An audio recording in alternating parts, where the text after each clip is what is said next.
Welcome back, everyone, to the Windy City MMA YouTube channel. I'm Jordan. This is Lewis, and this is our UFC 325 Volkanovski versus Lopez 2 breakdown. We will start at the bottom per usual, with these first four fights being a part of the road to the UFC. So they're on the event, they start off the event, but they don't count as their UFC record. They don't count as a UFC fight officially. It's like being on the tough finals, being on a UFC card. It just counts for their road to the UFC and then professional MMA record. So we will get it started with Namsrai Batbayar, excuse the pronunciations, against Aaron Tao.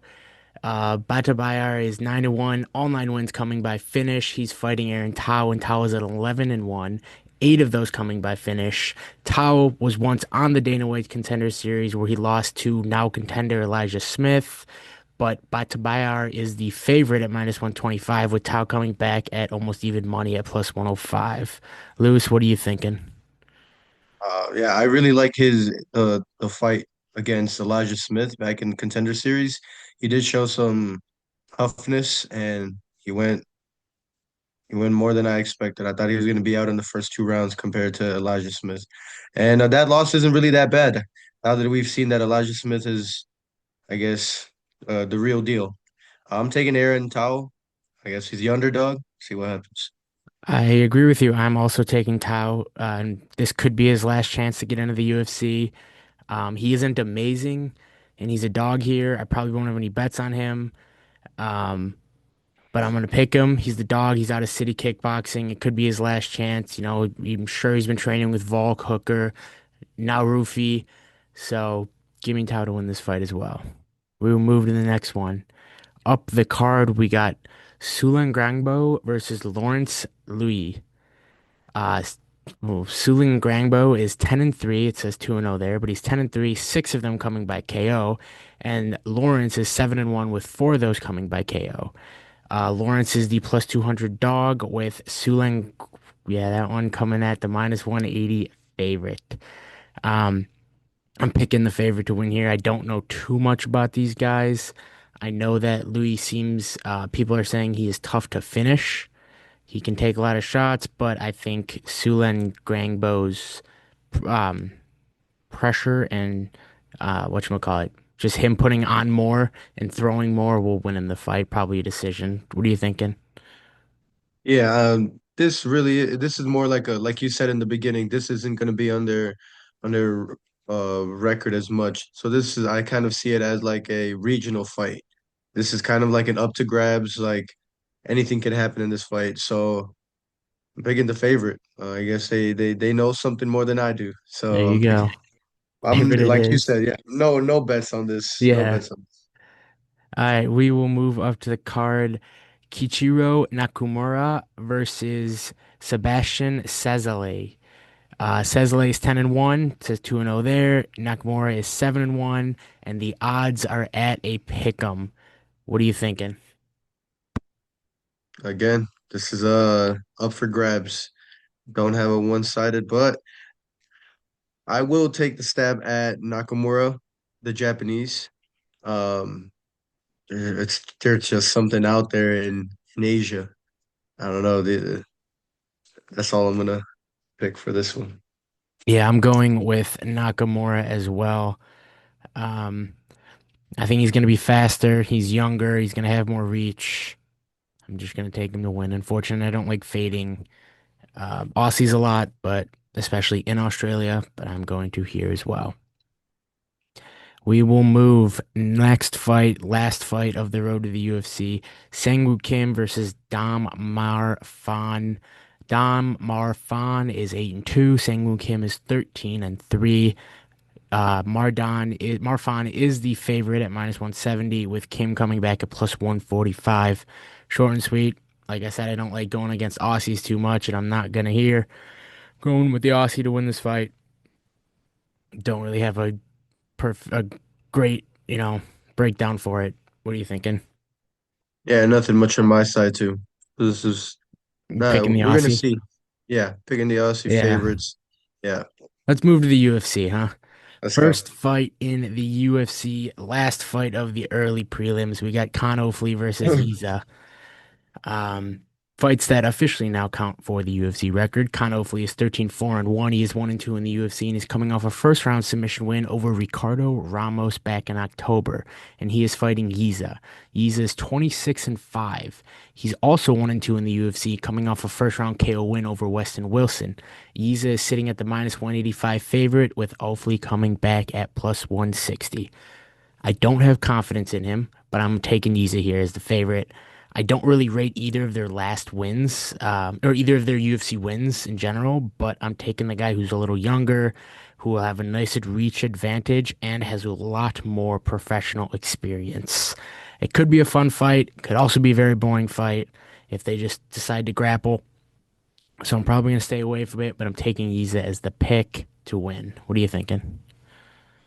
Yeah, similar to you. If I had to pick, I'm picking Yizha. The main reason is um the grappling more on his side Grappling than on upside, Khan yeah. Ofli. Yes, I do see him making the effort to go for the takedowns, making the effort to defend the takedowns. And like you said, he has more professional fights. He's young, but he has that experience. There you go. We were both on Yizha here. We will move to the prelims. Jonathan Micallef versus Oban Elliott. This should be a good one in my opinion. Jonathan Micallef's 8-1, 1-0 in the UFC, coming off a decision win over Kevin Jousset early last year, and he is fighting Oban Elliott. Elliott is 12-3, 3-1 in the UFC, coming off a decision loss over Xia Hoyang Ko. These two were supposed to fight in September of last year, but it got postponed due to an illness on the Elliott side. Odds are very close here, with Micallef being the minus 130 slight favorite and Oban coming back at the slight dog at plus 115. How we feeling? Yeah, I'm taking Micallef. I like his last fight compared to Oban. Juiced isn't really I mean I get he's not in the UFC anymore, so it's not a big win. Yeah. I didn't really see much, just like you said, I wasn't really impressed. Um, but on the other side, Micallef, he did a very good fight on his last one. Um, yeah, and I just see he has the upside in this fight. I did see that he was the underdog before, when the What? odds came out, and Yeah. now he's the favorite. So there's something, people are realizing that Oman Elliott isn't the same as two What he fights maybe ago. once was. Yeah. Yes, exactly. 2 fights ago when he got that one loss. Then again, yeah, he does Recency go to bias is decision a a lot. thing. Yeah, Recency bias too. People love recency bias, especially when exactly. they're betting on MMA. Um, Right. but yeah, I agree with you. I think Giuseppe at the time was a very good win. Now looking back, maybe it's not as good of a win. And Oban Ko went on to win his next fight. I forgot who he fought. So maybe that is looking like a decent loss, even though he lost it convincingly. But I'm picking Micallef too. I like Oban as a person and a fighter. He's funny and he's fun, but I can't pick him. I like Micallef. I thought he was, like you said, and me, I thought it was really impressive what he did against Jusset in his debut. Might have been short notice. I'm not 100% sure. I think he rides the momentum. I would have been more confident if he didn't have almost a year off because of the rescheduling of the Mhm. fight. But I still think he wins here. He'll have a nice reach advantage, should be able to keep the distance, maybe wrestle his way to a decision win, kind of a lot like Cody did. Um, I've also said it earlier. I'll probably say it a couple more times. This card, I love Aussie prospects for some reason, especially at home. So Jonathan Micallef is my pick. Both on the Micallef Love side it. here. Starting Aussie, Aussie, Aussie. Now we go. Jacob Malkoun versus Torrez Finney. Malkoun is 8-3, 4-3 in the UFC, coming off a second round KO victory over Andre Petrosky, and he is fighting Torrez Finney. Finney is 11-0, 1-0 in the UFC, but 3-0 in the Dana White's Contender Series, and he is coming off a decision win over Robert Valentin in his debut. Malkoun is the minus 140 favorite, with Finney coming back at a plus 125 dog. I believe he opened as a bigger dog and he's getting bet down a little bit. I'm going to keep riding the train. Remember when I said I love Aussie prospects, especially at home? We're going to forget about that here. I'm going with the dog.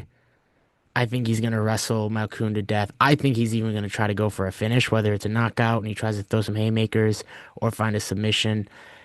He's not a fun fighter. I know it. Everyone knows it. People are probably rooting for him to lose, but you can't deny that he doesn't have very good wrestling and he has the cardio for the most part to back it up. So I'm going to take him to either get the takedowns, frustrate Malkoun with just his normal fighting style and get a decision win, or maybe even find a finish, But Torrez Finney's the pick. What are you thinking?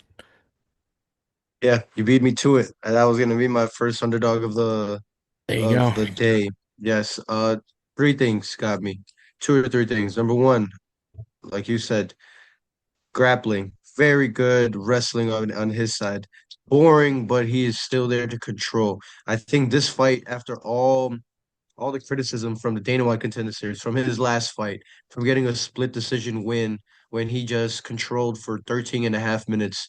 I think this is going to be a bounce back that not really a bounce back that he lost, but like a bounce back to I get agree. fans respect. He has to show that he is UFC ready. He's Yeah. not just a grappler. He's not gonna do RAF or whatever the new grappling thing is Yeah, called. the No, I wrestling think this thing. is this is the fight that he has to, and I'm glad you said it. He has to finish this fight. And if he doesn't, Jacob Malkoun's loss, I guess technical loss, rather than was against Brendan Allen. Brendan Allen's very good on the ground. Very good on the ground. It was a back and forth grappling match. Um, he did lose that match. I do think Torres Finney has to win. Not needs, has to win. Has a little bit of that reach advantage, but I don't really see that. I think it's just all back. Yeah, I was He's looking at that too. I mean, he's he's back. short though. Whatchamacallit. Malkoun's not tall either. You know what like Valentine, I'm pretty sure he was a lot He was taller taller. than Finney. Yes, And 6 foot something. Yeah, Malkoun's not gonna tower over him like that. Yep, I like that. So this is our dog, probably gonna be our dog of the week, I assume. But we will move. We're on Torres, Finney. Next fight up the card, Cam Rowston versus Cody Brundage. Rowston is 13 and 3, 1 and 0 in the UFC, coming off a first round KO over Andre Petrosky as well. And he is fighting Cody Brundage. Brundage is 11, 7 and 1, 5, 6 and 1 with one no contest in the UFC, coming off a split decision loss to Eric McConaughey. Brundage's last four fights have gone no contest, KO win, draw, decision loss. He has hit the four piece, and if it starts over, we got a no contest coming up here, but I hope not. Rowston is the minus 350 favorite with Brundage coming back at plus 280. What are you thinking? Cam Rowston just has to take him out. Cody Brundage, see him more as a liability for the UFC now, and especially on Paramount Plus. I guess they don't need that the DQs. They don't need any of that. They don't want any eye pokes of that. They need some action, and Cam Rowston is that guy with that action. I believe with six wins from KO and 6 wins with submission on overall just UFC talent here. I think this is a good spot for him to show it off and to get another finish in this fight. I hate to even say it. Cody Brundage is very good on the ground. I see him. Uh, he's good on the ground. He's not very good, but he's capable of wrestling in the UFC. He just needs that extra dog in him and extra striking. That's it. Yeah, it's funny you say that because that was gonna be that was my opener as well. That I'd like to pit Brunges, and I think he's actually pretty decent in general. I like him a lot. He seems like a fun guy. I just don't know if I can trust him. You I know, think I, you brought it up last time when we did a breakdown and we had Cody Brundage. I believe you said the exact same thing. You maybe you yeah. you spoke on that. Yeah, you spoke on that. It's That's why like I remembered about that. he's Yeah. good. It's just no, you just can't. It's like I think I wrote it down too. It's like Kevin Holland. It's like he's good. He has There you go. talent. It's just, but can you trust him to win the fight and do what he has to do to win the fight? I don't know, and I'm not gonna ride it to find out until he shows he can. So I'm gonna pick Rowston because who knows how Brendan shows up. Um, I won't be betting it. Plus, he's an Aussie at home against someone who is probably fighting for his job in the UFC. So I'm taking Cam Rowston to win this fight. I'm not sure if it's gonna be finish or whatever, but I'm taking Cam Rowston. We will move. Oh, next fight. Final prelim of the card. Junior Tafa versus Billy Elekana. Junior Tafa is 6-4, 2-4 in the UFC, coming off a submission loss to Tuco Tokos. And he is fighting Billy Elekana. Elekana is 9-2, 2-1 in the UFC, on a two-fight win streak, coming off a first round submission win over Kevin Christian. Odds have Elekana as the minus 230 favorite, with Tafa coming back at plus 190. Okay. I strongly dislike the Tafa brothers I in know. terms of betting. Uh, Very similar to the last guy, or not similar to Brundage. Sorry, Brundage tries. I I just don't think they care about training that much. I hate them when it comes to MMA and reliability in a fight. I mean, you can't deny that he has unbelievably crazy power, can knock anyone out with one punch, but he only throws really heavy like his brother. He looks for the KO, blow. And if Elekana tries to play into that game, he very well may get KO'd, but I'm not picking him. I'm taking Elekana. I trust him to fight smart. He has been. He's coming off a submission win. He could do it here again. I'm trusting him to not get in a firefight with a guy that has one punch KO power and, get some takedowns, maybe look for a submission. Billy Elekana is the pick. What are you thinking? Yeah. At the end of the day, I think Junior Tafa is more like a Derek Lewis, Yep. Ty Tuivasa that's just looking for that either 1-2 or just that one to knock them out. Yep. On the other side, we have Billy Elikana, who I had him losing against O- Oban. I forgot who it was. Yeah, He no, just I did it was too. Ibo Aslan, I think. I He think did that's fight Ibo Aslan, yeah. I think that's the one, and he did beat Ebo, He and I did. had Ebo winning. That fight showed me how Billy Elikana's just kickboxing and striking is just an overall like well put together. While Junior Tafa, as we saw last fight, the leg kicks, as we saw even previous fights, those leg kicks are when he gets leg kicked, he does not know how to check a kick. He does not know how to check that. A lot of his fights have been because of him getting kicked in the leg. That starts the whole downfall of Junior Tafa. Um, dare I even say Billy Elikana KOs Junior Tafa? Won't be No. betting that, but it's very live.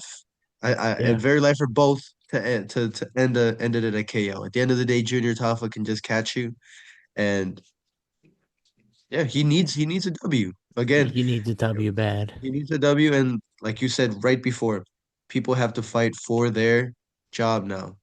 If you're not entertaining, I guess he kind of is, but he can't back it up with a W.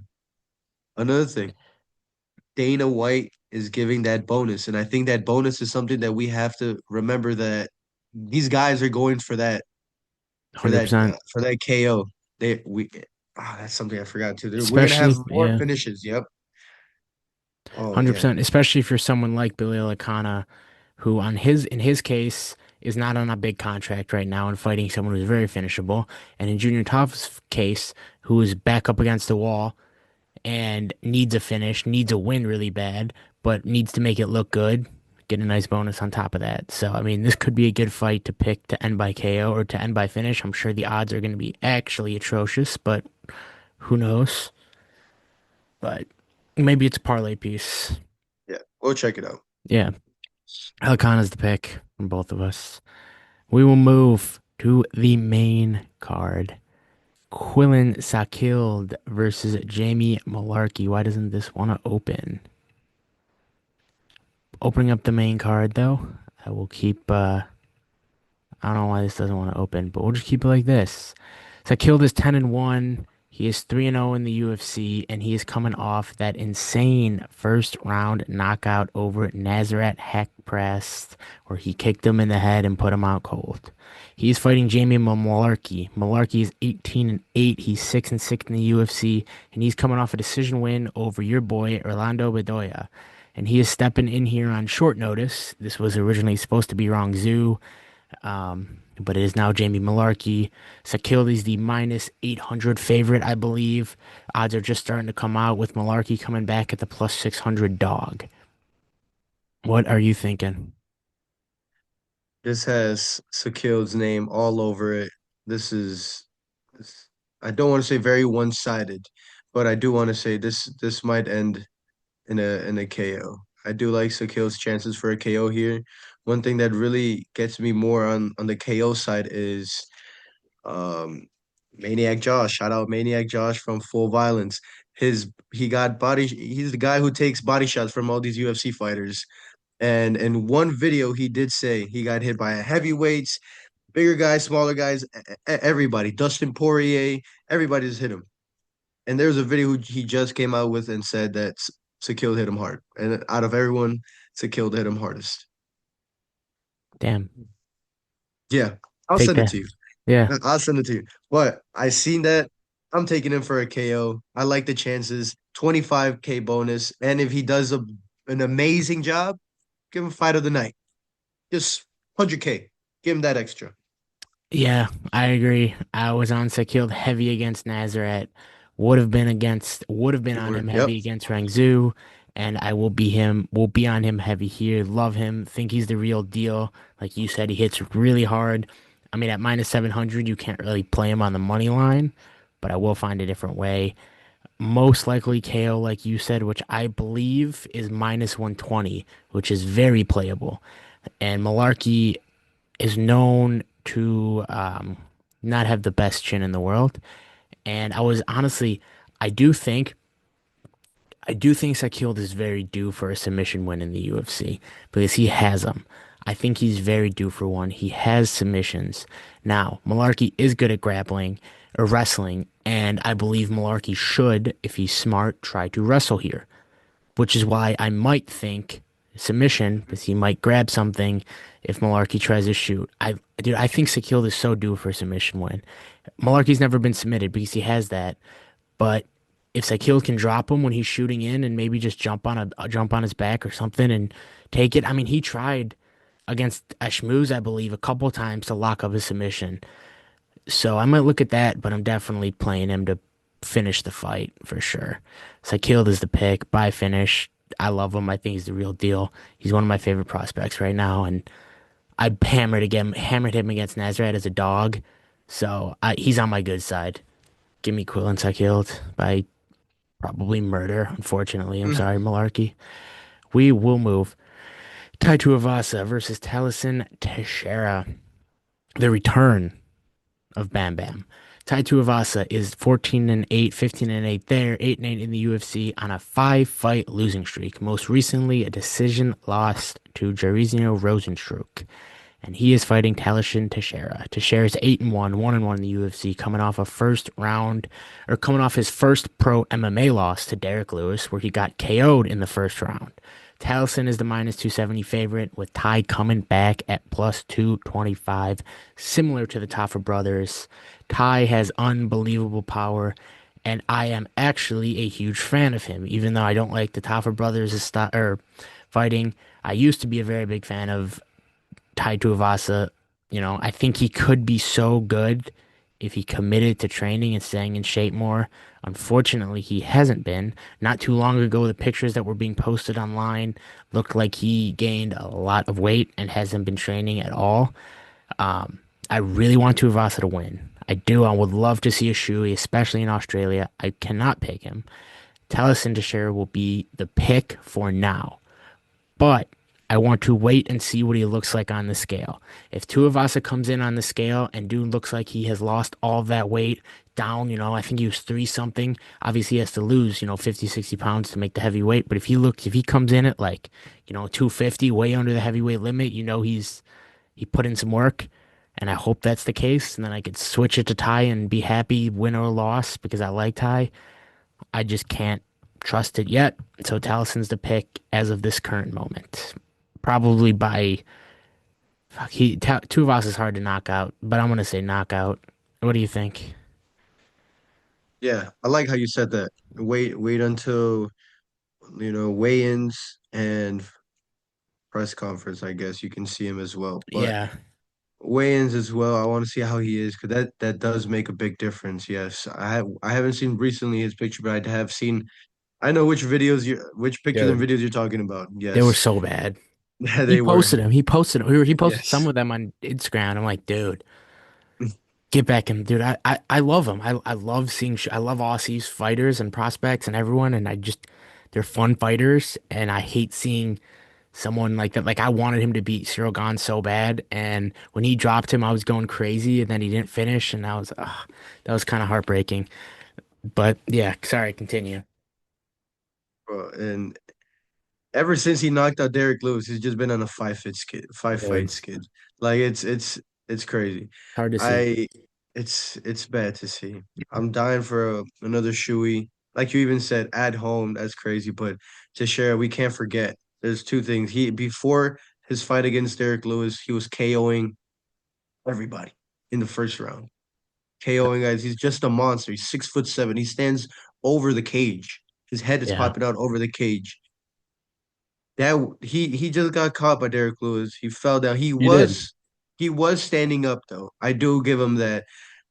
I personally do Yeah, believe that the ref stepped in very, very early. I fast. agree. Should have gave him at least a good 3 to 5 more seconds to see what he could have done when he turned around. I agree with But you. Derek Lewis is Derek Lewis. I guess the UFC likes him and he's due for one, whatever. Yeah, wanted to keep it riding. This, yeah, this, like you said, wait. Right now it's Teixeira. Wait until um weigh-ins. Tuivasa might be fighting for his job. Might be 100%. fighting. We can't forget this 5 fight skid. 100%. 100% agree with you. He probably is. Probably just wanted. We'll see how he looks. But if he doesn't look Exactly. great, he probably just wanted one more at home. Get out of there. Who knows? Yeah, Maybe he yeah. needs the money. He doesn't. He doesn't. I'm pretty sure he's in a lot of other shit, adventures and stuff like that. But whatever. We're both on Teixeira for now. We will move. Next fight, very well could be fight of the night right here. Rafael Fiziev versus Mauricio Ruffy. Fiziev is 13-4, 7-4 in the UFC, coming off a decision win over Ignacio Bahamundis. He's fighting Mauricio Ruffy. Ruffy is 12-2, 3-1 in the UFC, coming off his first UFC loss to Benoit Saint-Denis, where he lost by sub in the second round. Ruffy, who opened as the dog, has now flipped to the minus 130 favorite, and Fiziev's coming back at plus 110. What are you thinking? It's roofie time. Mm, This is his time. I know he's not with the fighting nerds. I get he got outclassed on the ground last fight. He got people you can even say humiliated. But it took BSD about a good 5 to 7 times to take him down. So even though Fiziev is he can go for takedowns, I don't think it's gonna be that easy. I really don't.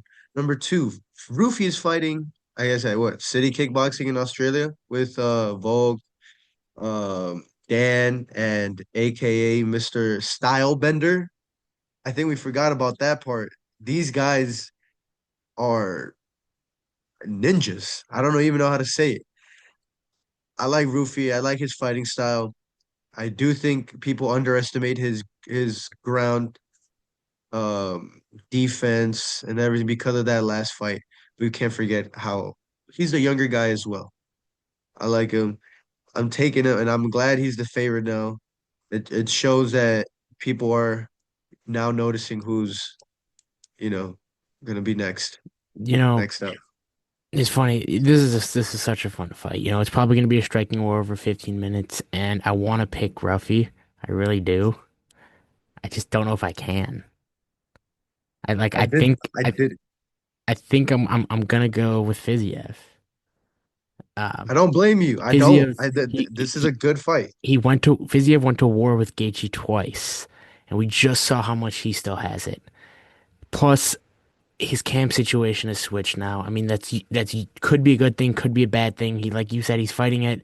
Is he city kickboxing or is he just training with him now? Like, I don't know if he's officially joined the gym. So this is the thing. Yes, I from podcasts that I've heard from Pablo, from the head of Fighting Nerds, was that he hasn't technically left the group of Fighting Nerds. People are still saying that. I'm glad Yeah, they are, so that more money is on Rufy. Like I really hope he was the underdog. I'm yeah. betting on Rufy. Like you can't just forget everything you learned from Fighting Nerds No, because no. of you can't forget that. And Pablo is one heck of a smart guy, and there's no way how there hasn't been at least a talk with, hey, even if I'm not training over there, a phone call, hey, what do you think about Fiziev? There's no way in this world that that's just how it is. No, Well, I'm no, taking that's true. Ruffy. I'm I'm sure. taking Ruffy. Yes. I'm sure that is, but I just don't. I don't know what we're gonna get with him this fight. You know what I mean? I want him to win. If I'm picking with what I want to happen, I want Ruffy to win.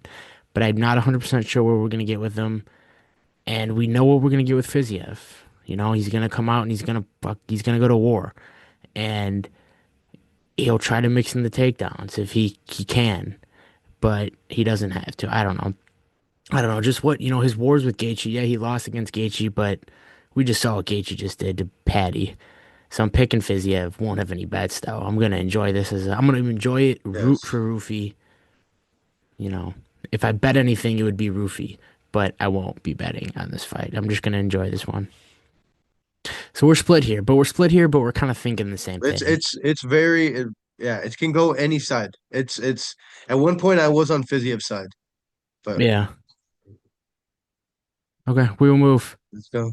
Co-main event of the evening, Dan Hooker versus Benoit Saint-Denis. Dan Hooker is 24 and 13, 14 and 9 in the UFC, coming off a second round submission loss to Arman Tsarukyan. He is fighting Benoit Saint-Denis. BSD is 16 and 3, 8 and 3 in the UFC on a three-fight win streak. Most recently, a first-round KO win over Beneil Dariush. BSD is the minus 300 favorite. Hooker coming back at plus 260. I'll keep it short and sweet on this one. Another fight that I think is going to be a banger. I think it's going to be a war, but I'm picking Benoit Saint Denis to win this fight. I do think both of these guys take a lot of damage, but BSD ends up landing more and just making Hooker bloody and probably winning a decision in this fight.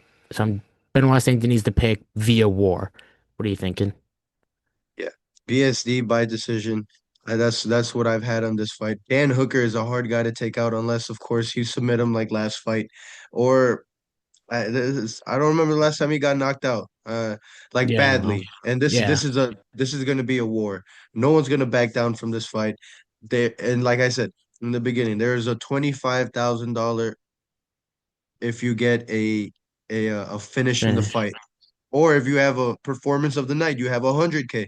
You're fighting for 25 or 100K over your contract fight. Like these guys are gonna go to war. I I hope there's no one gets KO'd in this fight, but Same. it's gonna be a bloodbath. PSD I agree. PSD to win. Both on Benoit Saint Denis via decision. We will move main event of the evening, Alexander Volkanovski versus Diego Lopez 2. Alexander the Great is 27 and 4, 14 and 3 in the UFC, coming off a decision win over Diego Lopez. Diego Lopez is fighting 27 and 7, 6 and 2 in the UFC, coming off a KO win over Jean Silva. Odds have Volk as the minus 160 favorite right now, with Lopez coming back at plus 130. What are you thinking? Hmm. This fight got me. I'm interested to hear th- if we're th- on the same page here. I don't think we are. Okay, We'll see. We'll see. good. Ready? Diego Lopez. Great fight. Great last fight against John Silva. I hate him for it. Yep. It was a good fight. Can't forget what happened in the second round.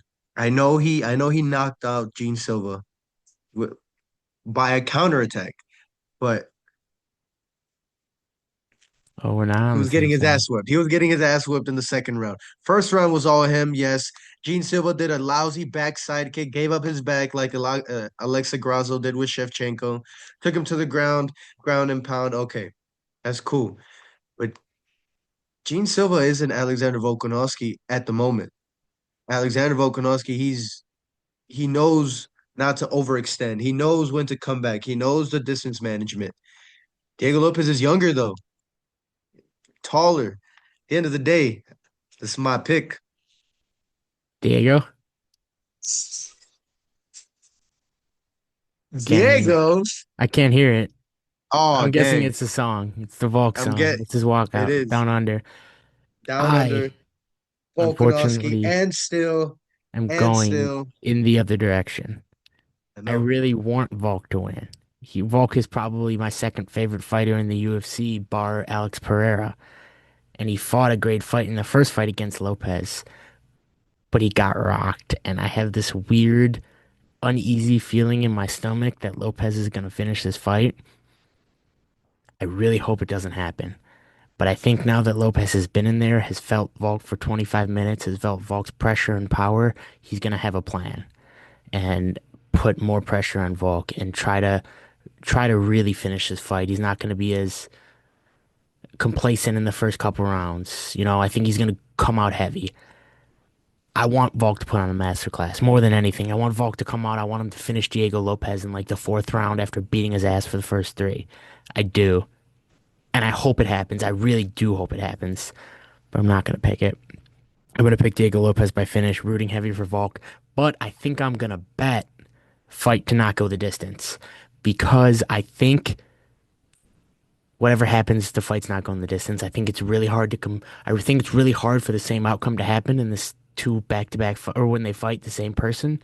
So I think someone's going to find a finish. And Volk hurt Lopez in their first fight too.